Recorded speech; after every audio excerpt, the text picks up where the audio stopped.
हम अब तक सोचते थे कि देवा एक डरपोक और कायर इंसान है, लेकिन उसके साथ एक ऐसी हस्ती है जो हम सबकी बस्ती उजाड़ सकती है।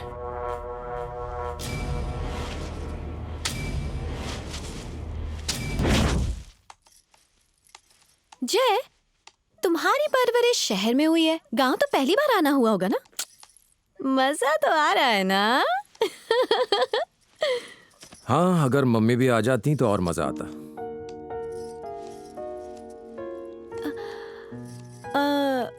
आंटी और अंकल को मिलाने का मेरे पास एक आइडिया है। क्या? तुम्हारी शादी। कोई पसंद है क्या? मतलब? नहीं समझे? गर्लफ्रेंड? एक थी कॉलेज में। मेरे ख्याल से अब तो उसकी शादी भी हो गई होगी। हाँ, इसमें क्या बड़ी बात है? मेरे तो 15-20 बॉयफ्रेंड्स होने के बाद अरे सॉरी। मतलब मेरे पीछे इतने लड़के दीवाने होके घूमते हैं, आप तुम्हारी कोई गर्लफ्रेंड नहीं है क्या? मैंने सुना था कि शहर के लड़के काफी तेज होते हैं, पर ये क्या है? हाँ? मुद्दे पर आते हैं। जरा एक बात बताना कि तुम्हें किस टाइप की लड़की पसंद है? अब चूंकि मैं थोड़ा लंबा हूँ तो मेरे हिसाब से कोई नाटी लड़की मिल जाए तो बेहतर होगा। हाँ? खुद की हाइट 6 फीट की है, लड़की मांग रहे हो 2 फीट की। ये कोई जोड़ी हुई क्या? लड़की भी तुम्हारे टक्कर की होनी चाहिए, वरना सब मजाक उड़ाएंगे। समझ रहे हो कि नहीं? और क्या खासियत होनी चाहिए? थोड़ी पढ़ी लिखी होगी तो अच्छा होगा। क्या अच्छा होगा? पढ़ाई का निवाला खाओगे?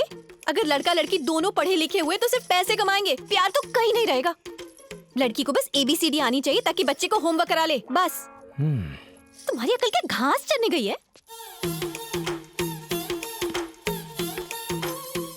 और क्या ख्वाहिश है? छोटे खानदान की इकलौती लड़की होगी तो मेरी माँ की अच्छी खिदमत करेगी। एक नंबर के बेवकूफ हो। अगर इकलौती लड़की हुई तो अपने पति के अलावा किसी के बारे में नहीं सोचेगी। अगर बड़े परिवार से हुई तो बड़ों की इज्जत, छोटों से प्यार, सबका मान रखना आता होगा उसे। जिंदगी में शादी सिर्फ एक ही बार होती है, और अगर लड़की संस्कारी हो तो परिवार में सबके दिल में वो अपनी जगह बना लेती है।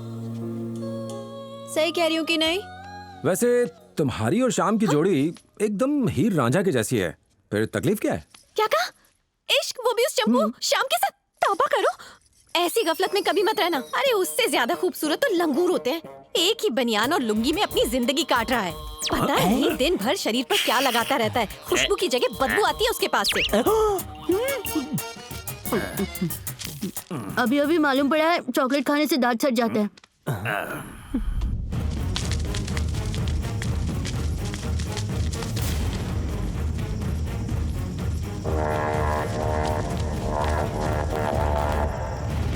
हमने इनसे जमीन मांगी थी, इन्होंने इनकार कर दिया। अब सजा मिलेगी। पूरी बस्ती को जलाकर राख कर देंगे, कोई माई का लाल बुझा नहीं पाएगा।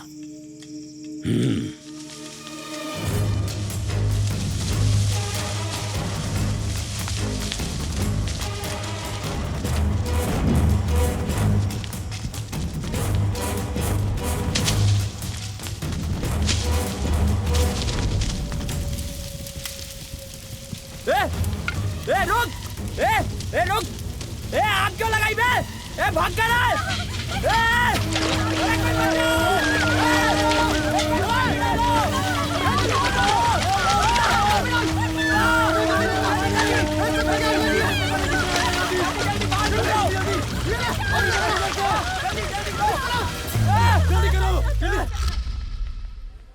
पिछले 20 सालों से मेरी हमेशा यही कोशिश रही है कि हमारी आपसी रंजिश की वजह से गांव और गांव वालों का कोई नुकसान ना होने पाए। इन्होंने अक्सर माहौल खराब करने की कोशिश की, लेकिन इन्हें कामयाब नहीं होने दिया। मैंने इनके कांटों का जवाब फूलों से दिया। अगर कल रात हमारे आदमी उस गांव में नहीं जाते तो पूरा गांव खाक हो जाता। किसानों ने अपनी जमीन का सौदा कर दिया है। हो सकता है शराब के नशे में अपनी बस्ती को खुद आग लगा दी। इन लोगों के घर में कोई नया शख्स आया है। आग लगाने की तरकीब भी उसी की होगी, ताकि बीमा कंपनी से मोटी रकम वसूल कर सके। एसपी साहब, इनकी फिजूल की बातों पर भरोसा करके हमें दोबारा यहाँ मत बुलाइएगा, वरना इसका नतीजा अच्छा नहीं होगा।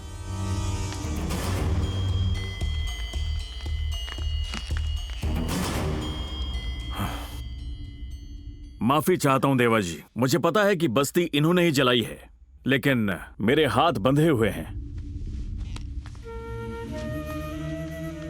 सूरज भी दिन में निकलकर शाम होते ही रात की आगोश में खो जाता है। पता नहीं ये सब बातें इनकी कब समझ में आएगी। बस उसी पल का इंतजार है। नमस्ते।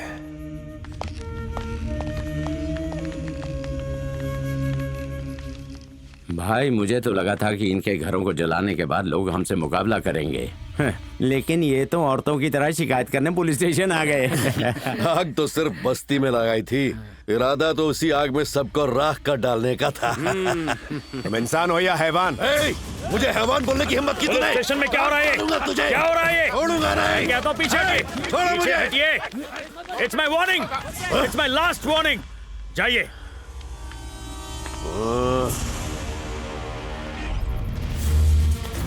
जय, मैं भी आ रहा हूं।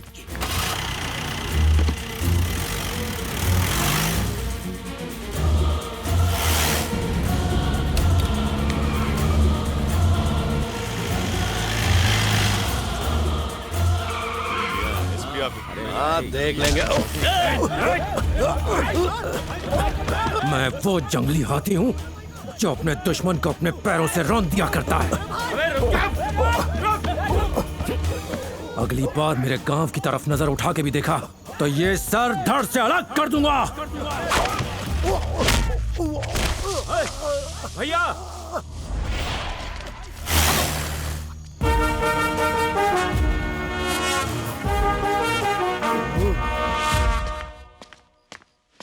जय,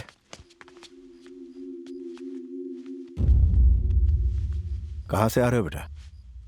रामू की बेटी की तबीयत ठीक नहीं थी, हम दोनों साथ में उसे ही देखने गए थे। यहां का माहौल ठीक नहीं है, पता नहीं क्या अनहोनी हो जाए। मैं नहीं चाहता मेरे दुश्मन को ये पता चले कि तुम मेरे बेटे हो, मेरा खून हो। मेरी बात मानो, तुम शहर के लिए रवाना हो जाओ। फिलहाल यही सही है। या जैसे ही सब ठीक हो जाएगा मैं तुम्हें बुला लूंगा। जैसा आप कहें पापा। पता नहीं उस लंबू ने मेरी हीरोइन पे क्या जादू किया, मुझ जैसे हैंडसम को छोड़ के जा रही है। वो तुम्हारी वजह से नहीं जा रही है, जय उसे नौकरी दिलाने वाला है। बोलो, वो क्या कोई बेरोजगार योजना चलाता है? उस लंबू से ज्यादा गॉर्जियस तो मैं हूँ, फिर भी चौकड़ी मार रही है। आज तुझे असलियत बता ही देता हूँ, बैठ जा। अरे बैठने बोले ना। छोटू इरशाद। अच्छा बता, तेरी हाइट क्या है? वो जूता पहनता है इसलिए मेरे से लंबा लगता है। अरे ओ अकल से पैदल, वो कुर्सी पे बैठ गया तो भी तुझसे लंबा होगा। हाइट में तू फेल है। तो फिर स्माइल? स्माइल का क्या लेने देना है? अरे क्यों नहीं है, स्माइली तो सब कुछ है। हंस के दिखा। एक दो दांत सड़ेले है। कोई दूसरी तारीफ ढूंढना मेरी। और क्या था? हाँ पढ़ाई। तुम्हारी पढ़ाई नहीं, छोटे उस्ताद बैठ जाओ। इसकी पढ़ाई की बात कर रहा अच्छा। था। जाहिल है। नेक्स्ट बताओ। पढ़ाई? बैठ बैठ बैठ बैठ चल बैठ। मेरी एक भी तारीफ नहीं है क्या? उस दिन गोरिल्ला के साथ सेल्फी ली थी, तो उसमें क्या? स्मार्ट कौन था? मैं। हाँ तो फिर दोनों की झोली में एक एक पॉइंट आगे। यहाँ पे कोई क्विज कंपटीशन चल रहा है। तू एक काम कर, लड़की के पास जा और इजहारे मोहब्बत कर दे, आर या पार। गांव के तमाम घर फूंक डालने के बाद भी देवा मामले को रफा दफा करना चाहता था। उसकी बस ये ख्वाहिश थी कि हम इस रंजिश को खत्म कर दे। लेकिन अचानक ये कौन पैदा हो गया? वो कौन होगा? आखिर कौन है वो? देवा का खून,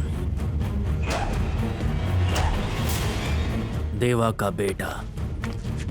अब हमें होशियार रहना होगा भाई। वो मारने के इरादे से आया तो हम में से कोई नहीं बचेगा। मैंने उसकी आंखों में तूफान देखा है। हम चाहकर भी उसका बाल बाका नहीं कर सकते हैं। वो कहाँ रहता है? वो अपनी माँ के साथ मुंबई में रहता है। बरसों बाद बाप से मिलने आया है। उसका जिंदा रहना हम सब के लिए बहुत बड़ी मुसीबत हो सकती है। हाँ, जल्दी उसका काम तमाम करना होगा। जाओ उस मुसीबत को जड़ से खत्म कर दो।